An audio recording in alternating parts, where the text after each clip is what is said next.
En plein cœur de Jérusalem, quand on arpente les ruelles de la vieille ville, on est loin de se douter que certains lieux de culte sont en fait des petits morceaux de France.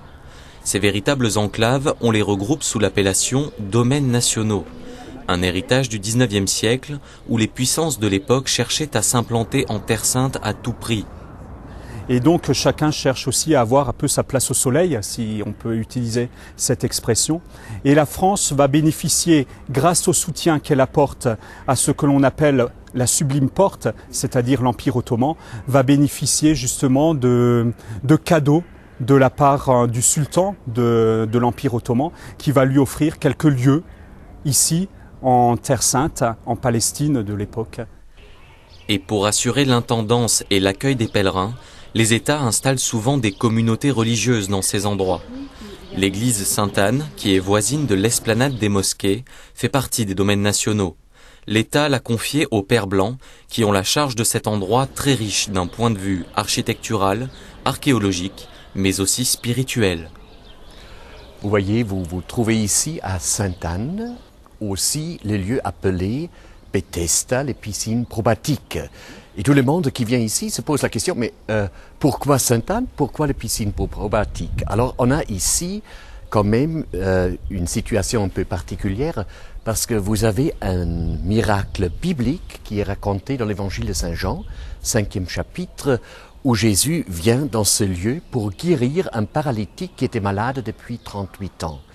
Et ce qui est encore plus visible actuellement, c'est la belle église de Sainte-Anne.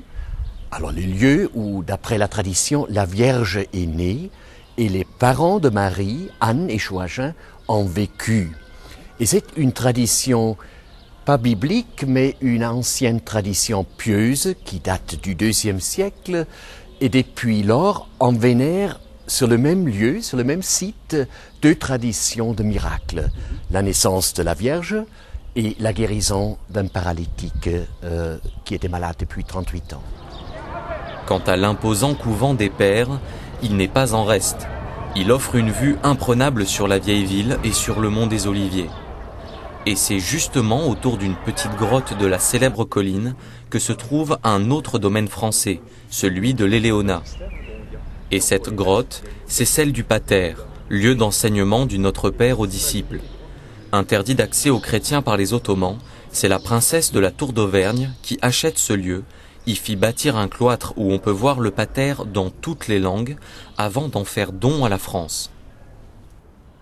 Alors, en 1868, la princesse avait décidé de faire 38, je crois, pater plaques, grands comme ça. En effet, cette droite ici, pour la plupart, sont les originales, pas toutes, mais pour la plupart.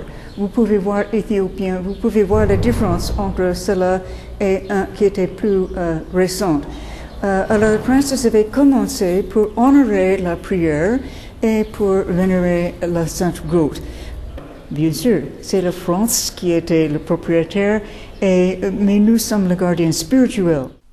Et de toute façon, la France ne pourrait pas s'acquitter de cette charge en vertu du principe de laïcité.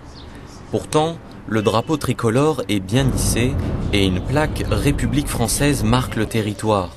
Le rôle de l'État serait donc simplement celui d'un propriétaire où les communautés auraient un bail.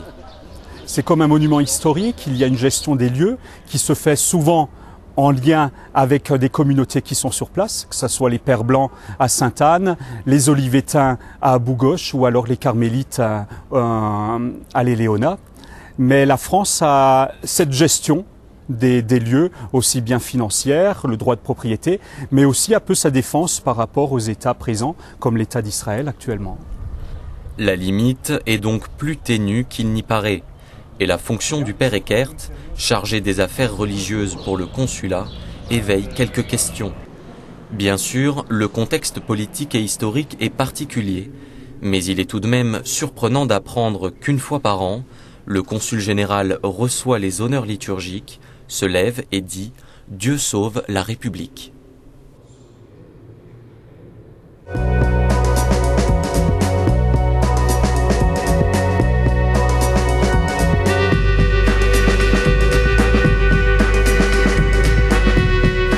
En 1980,